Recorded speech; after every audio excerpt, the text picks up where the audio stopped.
point près.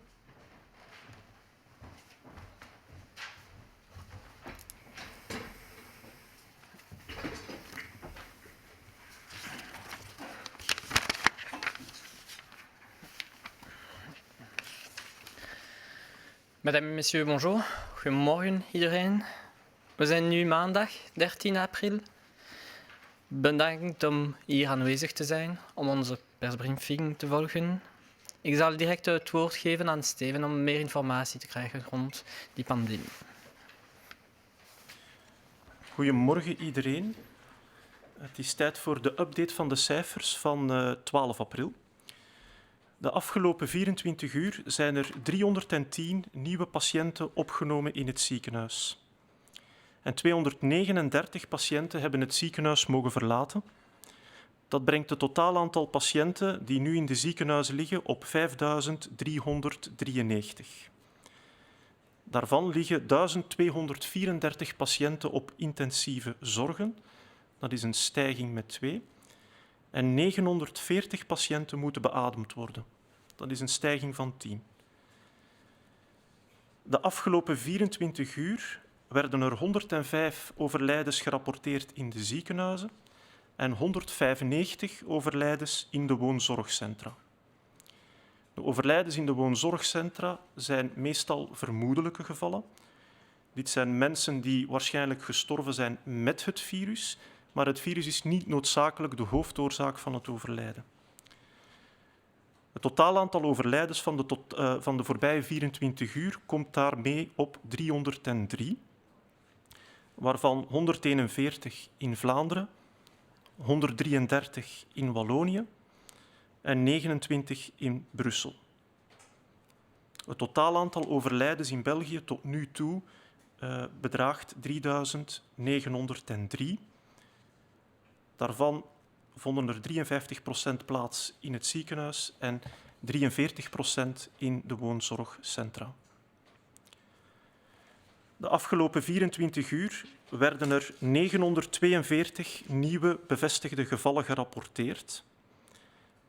Daarvan kwamen er 591 uit Vlaanderen, 235 uit Wallonië, 113 uit Brussel en 3 van onbekende origine. Dat brengt het totaal aantal bevestigde gevallen in België op 30.589.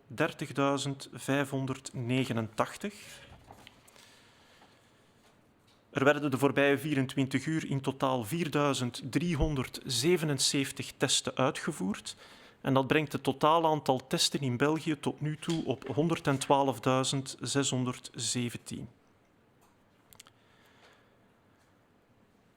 We zien sinds begin april een geleidelijke, trage daling van het aantal ziekenhuisopnames. Dat is bemoedigend, maar de weg is nog lang. Het aantal overlijdens bijvoorbeeld ligt nog steeds heel hoog en gaat waarschijnlijk nog stijgen de komende dagen. De belasting van onze ziekenhuizen is ook nog steeds hoog. We moeten dit absoluut blijven volhouden. Wat we nu doen, wat we vandaag doen, gaan we pas binnen 10, 14 dagen in de cijfers merken. Dat is belangrijk om te weten. We gaan nog maanden met dit virus moeten samenleven. Het is belangrijk dat we nu dit virus eerst zo klein mogelijk maken, zodanig dat we in de toekomst het geweer van schouder kunnen verwisselen, de maatregelen kunnen versoepelen en op een gecontroleerde manier gaan samenleven met dit virus. Dank u wel.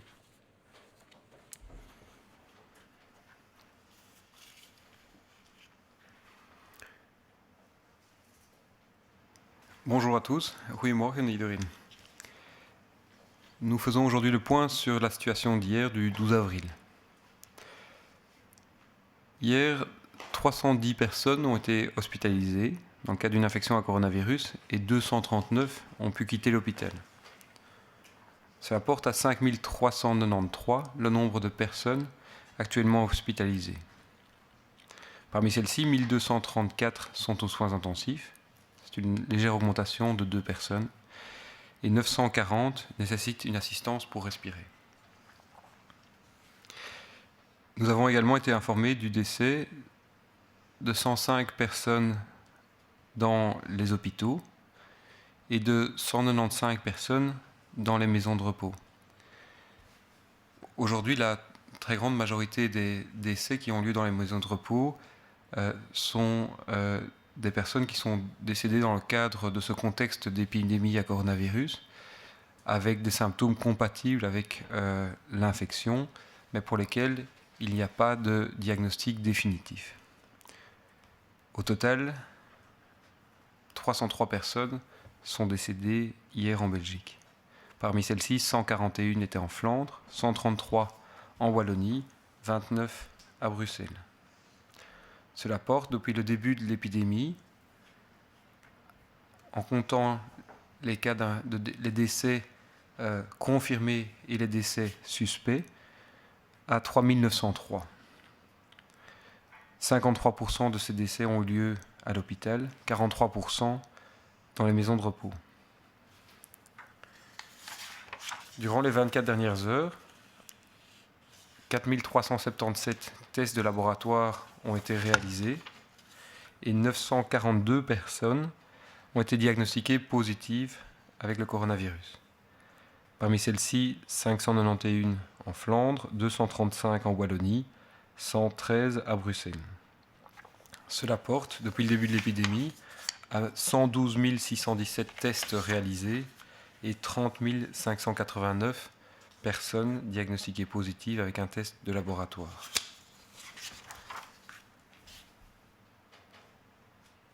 Depuis le début du mois, nous voyons une diminution du nombre de personnes hospitalisées et c'est un signe positif. Cette diminution est nettement moins rapide que la croissance que nous avons observée les semaines antérieures, qui a été très rapide. Ce qu'il faut savoir, c'est que pour pouvoir passer à la prochaine phase dans la gestion de cette épidémie, pour pouvoir commencer à repenser les mesures que nous devons prendre, il faut non seulement que le nombre d'hospitalisations diminue, que la transmission diminue, mais qu'on atteigne un certain niveau le plus bas possible pour que nous puissions de nouveau repenser ces mesures. C'est donc extrêmement important que les actions que nous faisons au quotidien,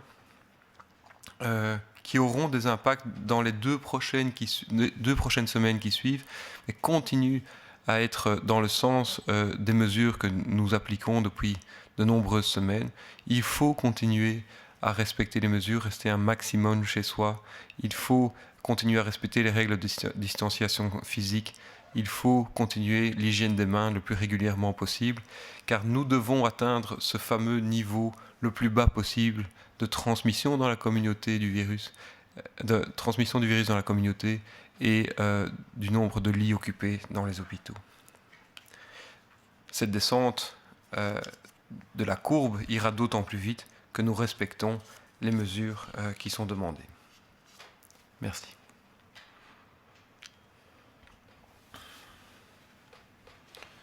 Goedemorgen.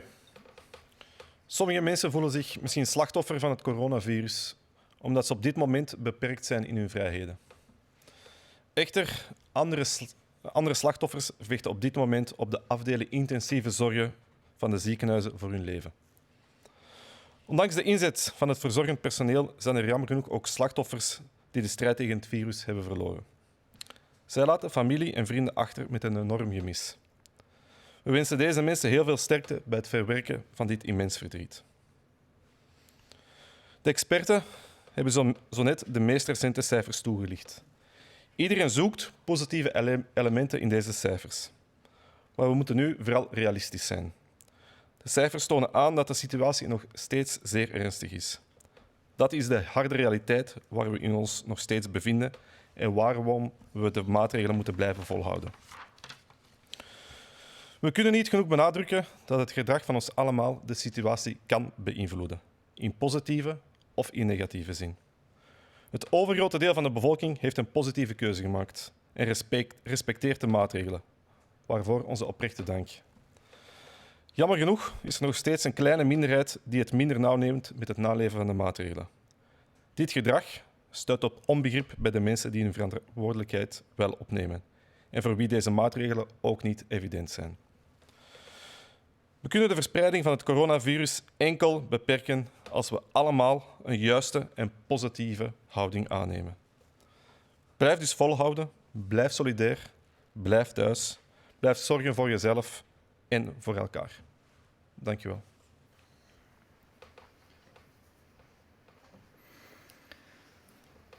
Certaines personnes se sentent peut-être victimes de ce coronavirus parce qu'elles sont maintenant limitées dans certaines de leurs libertés. Et c'est tout à fait compréhensible. Mais n'oublions pas que des victimes se battent en ce moment aux soins intensifs pour leur vie. Et malgré les efforts du personnel soignant, certains, malheureusement, ont perdu le combat contre ce virus. Ils laissent leurs familles, leurs amis derrière eux avec un manque énorme. Nous souhaitons aujourd'hui leur faire part de nos plus sincères condoléances et beaucoup de courage pour la suite des événements. Les experts nous ont expliqué les chiffres et chacun d'entre nous recherche des éléments positifs dans ces chiffres. Mais nous devons aujourd'hui et surtout être davantage réalistes. Les chiffres montrent, encore et toujours, que la situation est sérieuse, surtout dans beaucoup d'hôpitaux. C'est une dure réalité, mais c'est la situation dans laquelle on se trouve pour ce moment, et c'est la raison pour laquelle il nous faut tous, aujourd'hui encore, tenir bon. Nous ne pourrons jamais assez insister que notre comportement à chacun d'entre nous peuvent avoir une influence positive ou une influence négative sur l'évolution de la courbe. La grande majorité de la population a fait un choix positif en respectant les mesures renforcées. Merci à vous pour ce comportement responsable pour la santé de tous.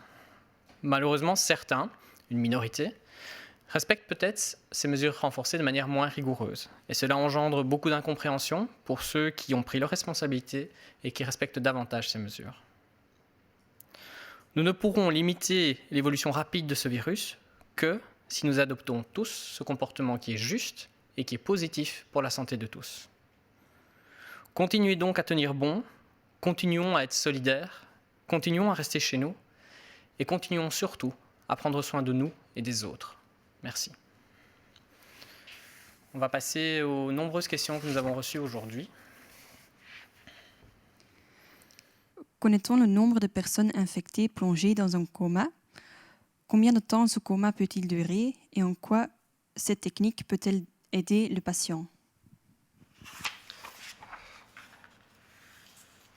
Quand une personne se trouve aux soins intensifs et nécessite de l'assistance pour respirer, et que la quantité d'oxygène nécessaire pour maintenir cette personne en vie est importante, alors on doit ajouter tout un appareillage pour respirer qui nécessite de plonger la personne dans un sommeil qu'on appelle parfois coma artificiel, pour que cette personne ne soit pas gênée par cet appareillage qui est invasif. Donc le nombre de personnes qui aujourd'hui nécessitent d'être ventilées est de 940. C'est un ordre de grandeur par rapport au nombre de personnes qui sont aujourd'hui dans ce type de situation.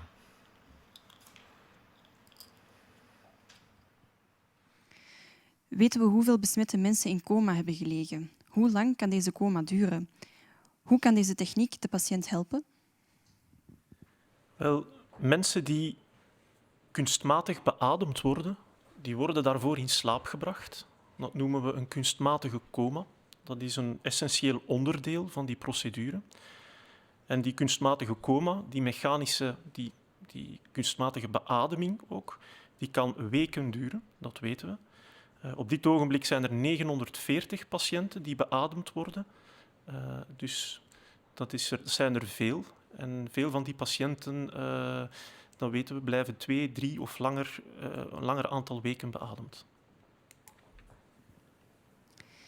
In Vlaanderen worden bewoners van woonzorgcentra die zuurstof nodig hebben, nu wegens gebrek aan apparatuur overgebracht naar het ziekenhuis. Bevestigt u dat probleem? Moeten we iedereen die zuurstof nodig heeft opnemen in het ziekenhuis?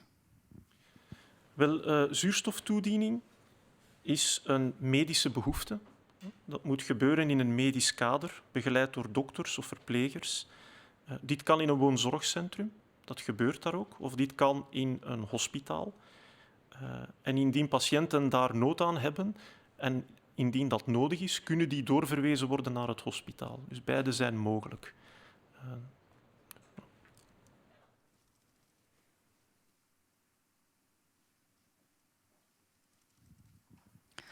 En Flandre, les résidents de maisons de repos qui ont besoin d'oxygène seront désormais transférés à l'hôpital en raison d'un manque de matériel.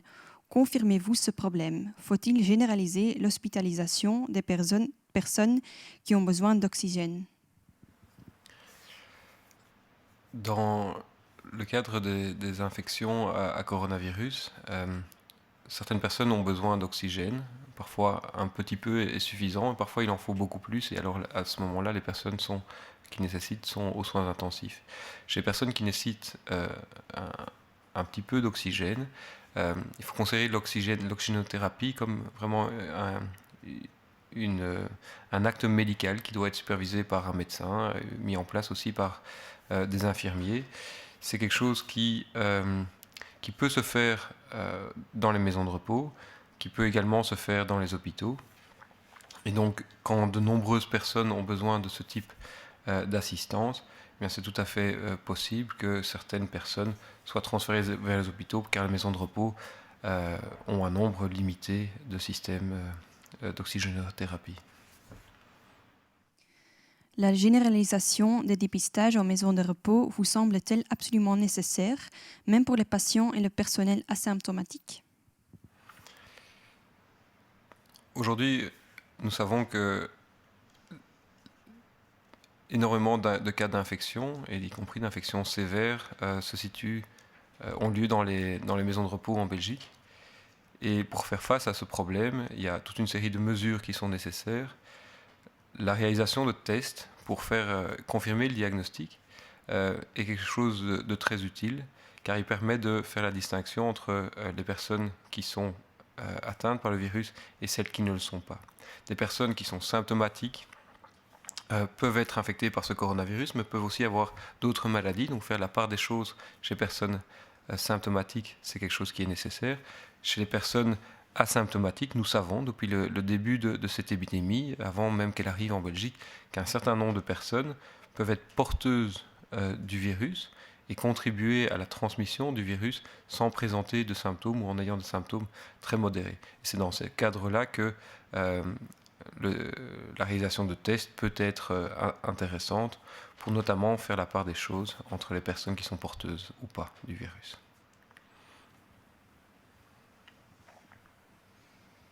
Vindt u het testen van iedereen in woonzorgcentra absoluut noodzakelijk, zelfs voor patiënten en asymptomatisch personeel?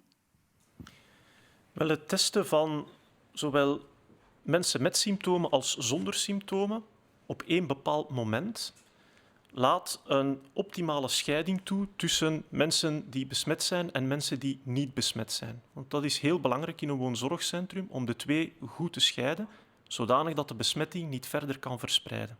Dat is een voordeel van het testen van asymptomatische personen op hetzelfde moment. Het nadeel is wel dat zo'n test enkel maar een momentopname geeft. Wanneer je iemand test zonder symptomen en die test negatief, kan die de dag nadien misschien wel positief zijn, of 2 dagen nadien, of de week later. Dus het blijft maar een momentopname. Maar op het moment dat de test afgenomen wordt, laat het wel een optimale scheiding toe tussen besmette en niet besmette personen. En dat is nuttig. Hoe groot is de kans op een nieuwe piek in de cijfers, omdat blijkbaar steeds meer mensen de coronamaatregelen minder respecteren? Dringt een verstrenging van de maatregelen zich op?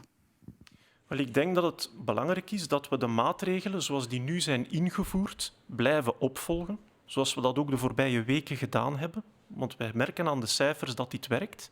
De curve is mooi afgeplat. Dus dit moeten we nog even blijven volhouden. Dat is heel belangrijk. Maar het risico op een nieuwe piek bestaat. Indien we te snel loslaten of indien we te laks omspringen met de maatregelen, met de regels, dan is het perfect denkbaar dat er opnieuw een stijging komt.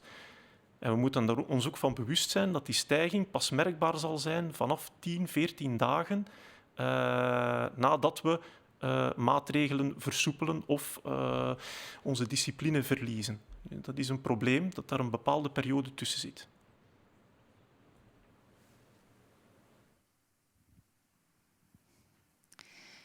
Quelle est la probabilité qu'un nouveau pic soit observé dans les chiffres, sachant qu'apparemment la population respecte de moins en moins les mesures contre le coronavirus? Faut-il renforcer les mesures? Les mesures que nous avons prises et que nous respectons tous ont permis d'infléchir de façon très importante la façon dont le virus se propageait dans notre communauté et donc le nombre de personnes qui ont dû être admises à l'hôpital. Nous savons donc que ces mesures fonctionnent. Les appliquer et continuer à les appliquer va permettre de continuer à aller vers une amélioration.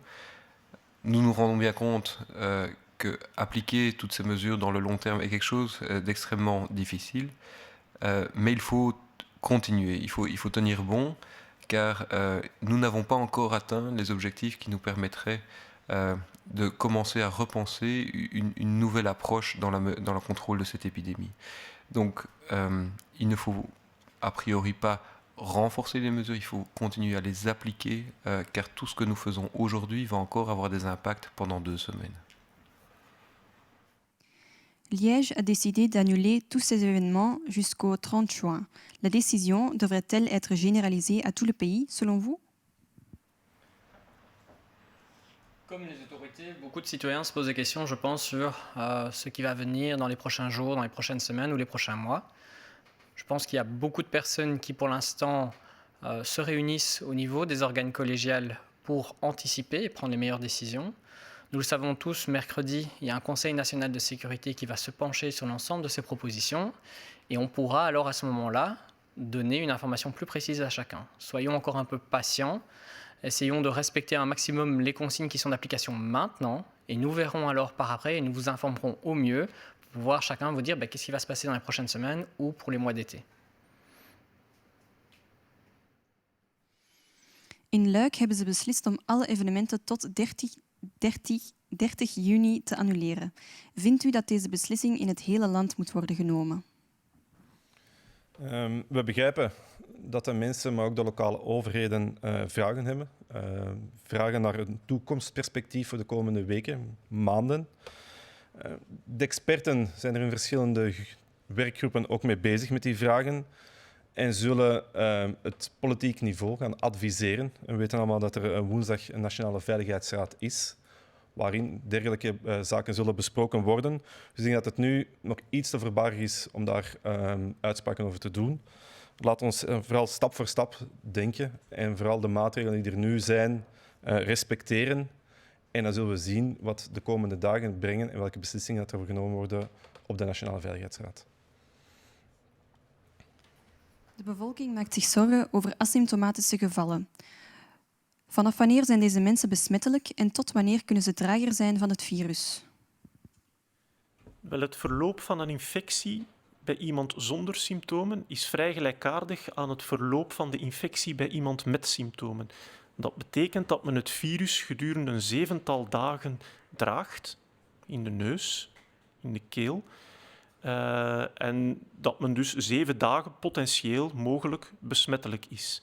Het is wel zo dat iemand die geen symptomen heeft, niet gaat hoesten, niet gaat niezen, geen lopende neus heeft. En dat dus het waarschijnlijk is dat die persoon minder besmettelijk is voor zijn omgeving dan iemand die wel hoest. Maar de hoeveelheid virus in de neus is vrij gelijkaardig.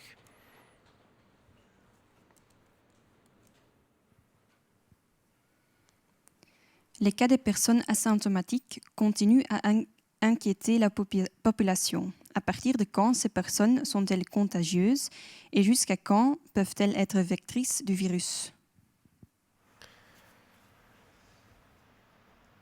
L'infection à coronavirus, en ce qui concerne la présence du virus chez quelqu'un, est comparable entre les personnes qui ont des symptômes et qui n'ont pas de symptômes en ce qui concerne le portage. Donc on sait que les personnes qui sont asymptomatiques peuvent avoir beaucoup de virus dans leur nez, dans leur bouche, et donc contribuer à la propagation du virus, mais moins que les personnes symptomatiques qui toussent, puisqu'ils excrètent beaucoup moins le virus dans l'environnement. Ceci dit, à travers notamment les mains, on peut transmettre le virus dans l'environnement. Ces personnes sont porteuses du virus pendant environ une semaine. Et donc pendant une semaine, elles peuvent être un vecteur de transmission dans l'environnement, et après ça, le virus disparaît. Les Belges peuvent-ils envisager de partir à l'étranger cet été? Comment se préparer aux vacances d'été? Malheureusement, il est trop tôt maintenant pour répondre à cette question. Tout va dépendre de la situation non pas seulement en Belgique, mais aussi dans les autres pays européens ou plus loin. Restons encore un petit peu prudents, attendons l'évolution de la situation, attendons surtout ce que les experts vont nous expliquer de cette courbe, ça ne sert à rien à chacun de l'interpréter. Et on verra notamment mercredi, après le Conseil national de sécurité, si on pourra vous informer d'amplement, avec plus d'informations pour la suite des mois à venir. Kunnen Belgen deze zomer naar het buitenland gaan? Hoe kunnen we ons voorbereiden op de zomervakantie? We begrijpen absoluut dat die vraag leeft bij heel veel mensen. De zomervakantie komt dichterbij, het is ook mooi weer. Maar ik denk dat het nu nog te vroeg is om daar uitspraken over te doen. We moeten nu vooral nog een beetje geduld hebben, de experten hun werk laten doen. En de experten zullen adviezen uitbrengen. Dat zal niet enkel zijn in functie van de situatie in België, maar ook in de andere landen, Europa, maar ook verder dan dat. Dus laat experten hun werk nu doen en laat ze advies geven in eerste instantie aan de Nationale Veiligheidsraad. En de Nationale Veiligheidsraad zal een nodige beslissing daarover nemen. Merci à tous. On se retrouve demain à 11h pour un nouveau point de presse pour continuer à vous informer. N'oubliez pas de propager l'information et non pas le virus. Continuez à rester chez vous. Blijf dus thuis en blijf solidair. Dank u wel.